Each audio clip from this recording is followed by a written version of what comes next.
You don't see God, you don't see your spirit, but there is a transfer.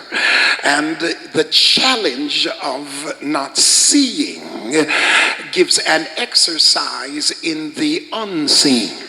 And the unseen, when it comes to the spirit, is as real, if not more real, than what you see. Let me work that another way.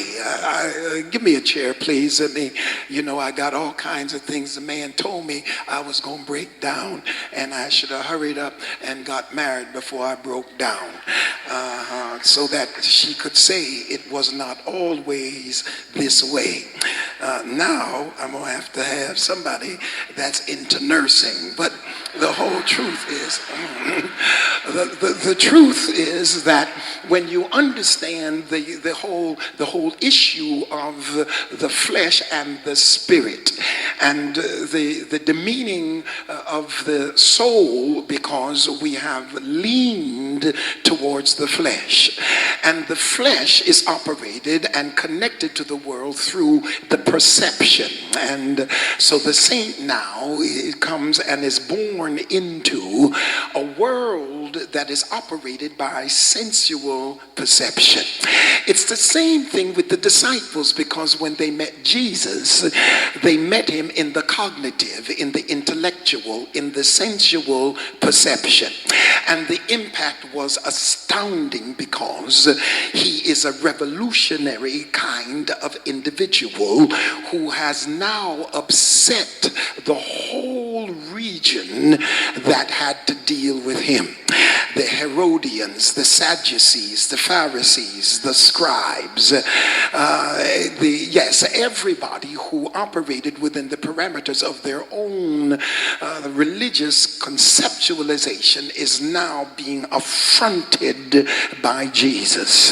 He said, you thought I came to bring peace, but I came to bring enmity, actually, because views of me are so varied and so diverse that people are astounded to the point where they are against me, and they even join forces, because the Sadducees and the Pharisees never got along until it came with dealing with Jesus.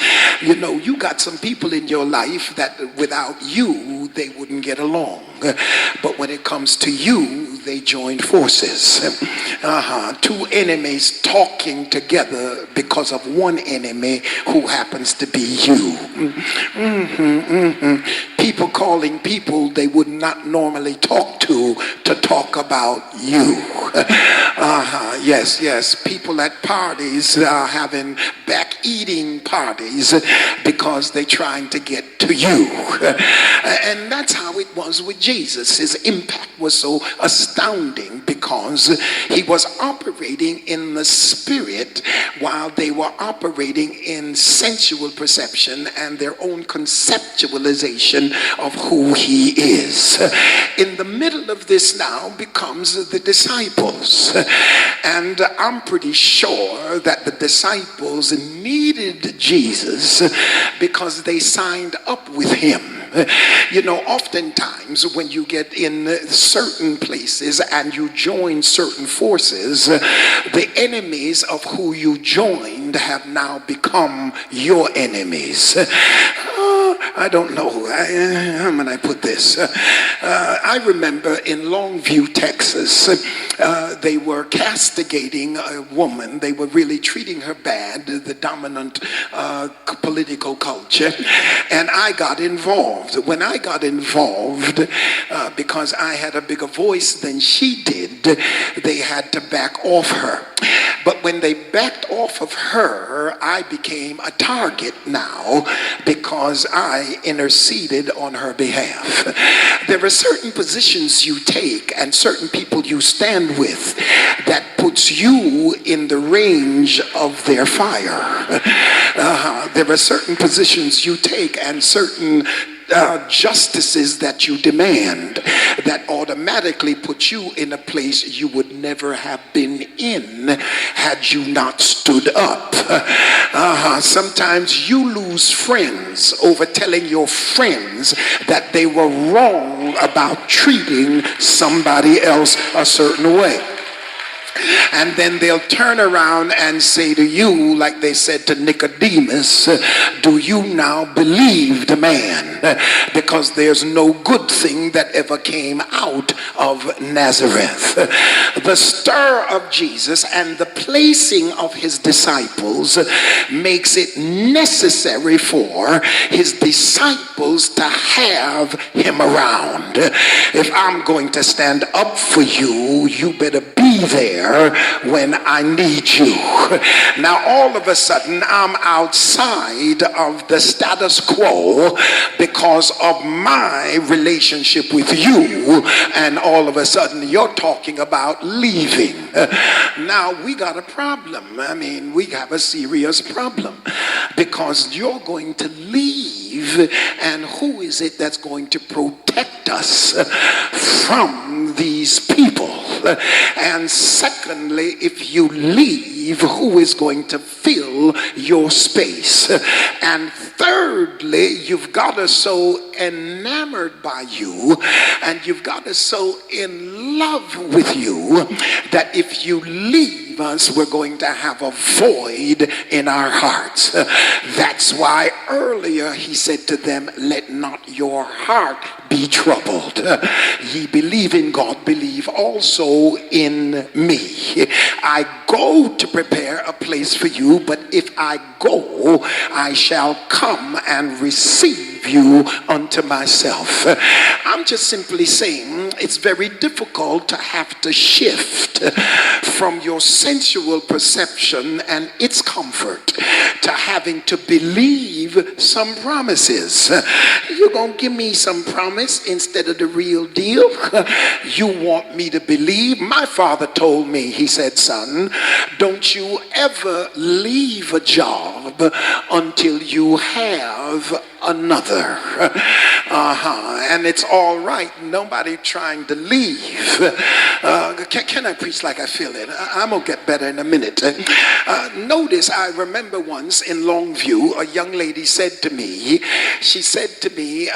I'm leaving the church. I said, all right, what you doing? She said, I'm going to California. I said, well, what you going to California for? I'm going to California to get married. The man that's marrying me is in California. Well, I'm remembering what my father said, and I'm saying to her, I said, now, that don't make sense to me, that you're going to pack up your stuff, rent your house, and go to California to get married. That's a little backward to me. It seemed to me like you ought to stay here in Longview and let him come to Longview, let him marry you in Longview, and then take you to California. Well, 25 years later, she's back in Longview because he changed his mind after she moved to California. Makes sense, you see. To the human mind, you ought to be sure of a thing before you jump in it, because nobody's leaving a house for a promise. Yet still Jesus is saying to his disciples, I tell you what, I'm going to go, because if I don't go, the Comforter cannot come. And I need you to switch from sight to faith. I need you to believe what I'm saying in spite of you giving me up. When I compare that to the woman, it is really not the promise, but is who is promising. I feel like preaching here. You see, I might not move on your promise, but I had better move on his promise, because you might not live up to your promise, but he has to live up to his promise, because it's impossible for God to lie. Oh, I feel something happening. Don't be sorry for me. I bought it on myself. I earned it. I worked for it, and I'm going to give it back.